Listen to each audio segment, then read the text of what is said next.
In what way does your media product use, develop, or challenge forms and conventions of real media products? As a group, we took inspiration from the popular film noir film Double Indemnity, as well as other film noir films such as Shadow of a Doubt, Vertigo, and also the neo-noir Collateral. By watching these films and closely analysing them, we were able to take inspiration from many aspects, such as the lighting and costumes that feature within the film.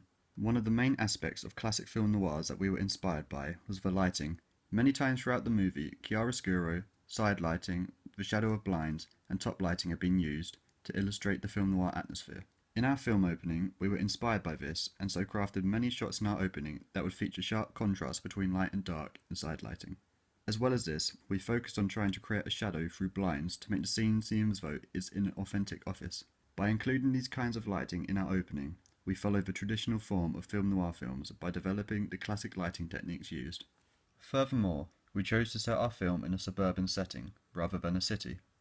The main reason that we chose to do this was because it goes against the feel of being in a 1950s time period that is traditionally used in film noir films. We decided that we wanted to use this as to stand out from many traditional film noir films that have been made.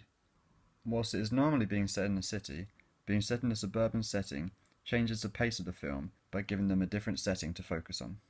As well as this, it gives our film more of a modern feel to it, which we felt was necessary as we are setting it in the 21st century.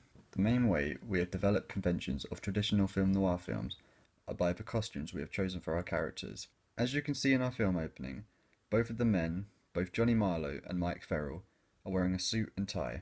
We felt that this was necessary, as in pretty much every film noir film and neo-noir, the male character wears a suit and tie. We therefore chose to dress our male characters in suit and ties, as to follow this convention of film noir films. As well as this, our femme fatale character wears a dress, has her makeup done, and her hair styled nicely. Our main inspiration from this was through the character Phyllis Dietrichson from Double Indemnity. From her first introduction in the film, you can see she is dressed nicely and has makeup on her face. We wanted to follow this convention of film noir films by having our femme fatale character dressed nicely with her hair and makeup done, as to follow the convention and make our character seem more traditional. Question 2. How does your media product represent particular social groups?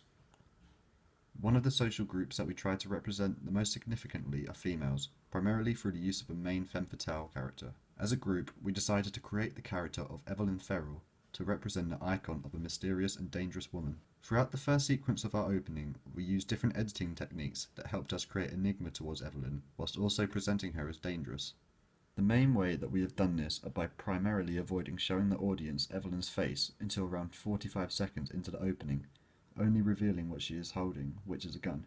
By doing this in our shots, we have helped represent Evelyn as dangerous and mysterious, being unable to make out her true identity. However, what we know from what we are able to see from the first enigmatic sequence for certain is that she has an incentive to do something horrible very soon. As is conventional in classic film noir film, the characteristic of either the beautiful or dutiful woman is assigned to the femme fatale character. After much consideration, we felt as if we wanted to portray Evelyn as the beautiful femme fatale character. Through the creation of a specific costume, we helped increase her character's scopophilic representation to portray Evelyn as a beautiful, as by applying fancy makeup to her and wearing an impressive hairstyle that is evident to the audience that it took time to prepare. As is stated in Paul Duncan's book, Film Noir, Films of Trust and Betrayal, film noirs are stories about doomed love set in a criminal or degrading world. Our film relates to this ideology from Duncan, as the marriage between our two main characters, Evelyn and Mike, is slowly falling apart and appears to be doomed. This is due to the values of the patriarchal society that Mike is transferring into the household and his relationship with Evelyn. Additionally, as a group, we felt as if a male character should be created so to include the icon of a dominant male figure who sees himself as superior over his wife. Within our opening, we created the character of Mike Ferrell, Evelyn's husband, and through his dialogue and body language, we have portrayed him to be the typical dominant male character that expects to have authority over his wife and sees himself as superior. The main reason we chose to create this character was because we are aware that many classic film noirs tend to take place in societies that are extremely patriarchal, where men are seen as the superiors to women. With this in mind, we wanted Mike to seem as though he is the boss of his wife in the household, when in reality, Evelyn is actually planning to kill him. Question 3. What kind of media institution might distribute your media product and why? One of the most important parts in the preparation of our film opening was choosing which media institution might distribute our media product. When considering the right company to distribute our film, after much discussion as a group, we finally decided upon using the company E1 Films, a small British independent company. Prior to choosing this, we looked at companies such as Sony, Warner Brothers, and Curzon Artificial Eye to see which would be best suited for our film. The problem of using the distribution companies Sony or Warner Brothers was that these two companies are much larger American conglomerates that promote and distribute larger films such as Skyfall and Spectre. We chose that we didn't want these companies because our film was based for a more niche audience and it was a smaller British independent film, so we felt as if E1 Films would be the best to choose for this. Since our film is low budget, we therefore decided to go with the distribution company E1 Films because, much like ours, they generally tend to distribute small British independent films based for a niche target audience, much like ours. E1 Films specialises primarily in critically acclaimed independent films, classics, documentaries and foreign cinema, and films distributed for theatrical use as well as DVD release. We decided that E1 Films would be the perfect company to use as our distributor, as what we would be creating and distributing under their company would be like what they tend to already distribute. Question 4. Who would be the audience for your media product? For our film, after much discussion as a group, we decided that we wanted to target our film towards the main cinema-going audience of 16 to 30-year-olds. We felt that this age group would be the most appropriate to target our film towards, due to the different features within our film. As our film includes aspects of violence, mature and adult themes, we felt that this would be most appropriately viewed by 16 to 30-year-olds who would be able to appreciate these features from past film noirs. To prevent younger viewers from watching the film, we therefore decided to rate the film 15, so to avoid any younger viewers being influenced by anything they watched in our film. We felt that a teenage audience would enjoy our movie due to the thriller and murder aspects we included within it. Generally, themes like these appeal to a younger male audience, and it's something that many people believe young boys enjoy watching. In addition to this, we tried to create an appeal to the female audience by creating the femme fatale character of Evelyn Ferrell. In our opening, we presented Evelyn as a powerful and mysterious character, going against the stereotypical male character in classic film noirs. Through the mature themes and violence, as well as the femme fatale character, I feel as if we have created an appeal to both the male and female audience that we want to attract to our film. Question 5. How do we attract/address our audience? The first section of our opening has been used to build tension and really draw in our audience to what's going to happen later on within the film. The way we have done this is through the creative use of sound effects, editing and effects that have helped us create a more conventional film noir style opening. In order to attract our audience, we have tried to follow certain aspects of previous film noirs that inspired us, and we then tried to adapt it to fit into our own film opening. An example of this is when we have adapted aspects of the popular film noir film Double Indemnity.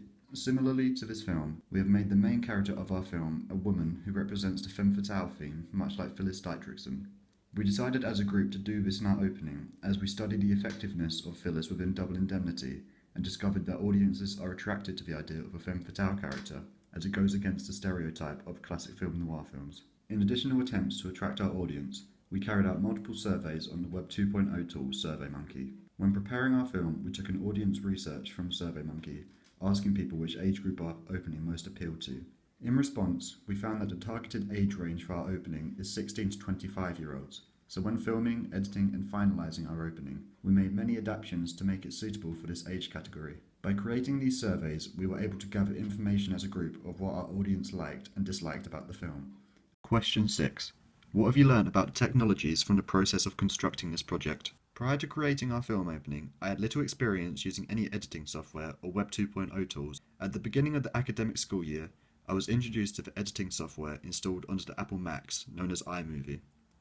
As a class, we were all challenged to create a simple 15-second video using this software, including a shot reverse shot, match and action shot, and the 180-degree rule. At the stage of doing this, I considered myself a beginner in editing, as I had practically no experience with it prior to this. By being introduced to this simple editing software, however, I was quickly able to learn many different aspects of editing which I never knew about before. After becoming comfortable using iMovie, I then moved on to using a more professional editing program known as Final Cut Pro 10. When the time came to create our final film, my group and I had all developed advanced editing skills in Final Cut Pro 10, with each of us specialising in our own aspects. When editing our final film, by searching tutorials on the internet, I could create features such as making our film look more cinematic with the use of black bars at the top and bottom of the screen. As well as this, I implemented my knowledge of different sound effects and using different visual effects, which allowed me to follow the conventions of traditional film noirs, as well as express my knowledge on editing. From looking at the project we created at the beginning of the year compared to our final film, I have progressed and enhanced my knowledge of editing, made possible by using simple software and slowly working my way up to more advanced software. As well as enhancing my knowledge of the process of editing, I have also learned about a variety of different Web 2.0 tools such as GoAnimate, Prezi and SurveyMonkey, that I had never heard of prior to doing this course. By learning about these websites, I've been able to use them in the creation of my evaluation video, as well as in the preparation of our film, by using SurveyMonkey to receive audience feedback. Question 7. Looking back at your preliminary task, what do you feel you have learned in the progression from it from the full product? Back when we created our preliminary task, we were asked to include a match and action, shot reverse shot, and used a 180-degree rule. From looking back at my preliminary work, I can identify where I've used these simple filmmaking skills, but through the creation of our final film, I can clearly see where I have developed my skills on these aspects. Firstly, in our preliminary task, we included a match and action shot to show the progression of the character opening and walking through a door. When editing this shot, I wasn't aware of the exact timings to make the action seem fluid, so in the final product it seemed quite jumpy and unnatural. However, in our actual film opening, we used a match and action shot when observing Evelyn walking to and sitting on a bench. As I had many opportunities to practice editing this type of shot prior to making our film opening, when editing this match and action shot for sitting on the bench, I could cut the shots at the correct times to make the action look natural to the audience watching. Another skill I have developed from the production of my preliminary task is the shot reverse shot, used in this task during a conversation between the two characters. In the preliminary task, this shot reverse shot has too much dead space in them, which was unnecessary. From making this mistake when shooting this, for our final film I made sure to position the camera correctly so that everything in the shot was necessary, not including too much dead space. The last aspect of filmmaking that I have significantly improved from our preliminary task to our film opening was shooting using the 180-degree rule. In our preliminary task, we used this rule during the scene of the characters talking to one another. Once again, however, I included too much dead space in the shot, making the shot seem unprofessional. In our final product, you can see the progression of my knowledge of using this rule, as when Mike and Evelyn are arguing with one another, we shot it at many different angles, making sure to stay on one side of the imaginary line, and we made sure not to include any unnecessary dead space.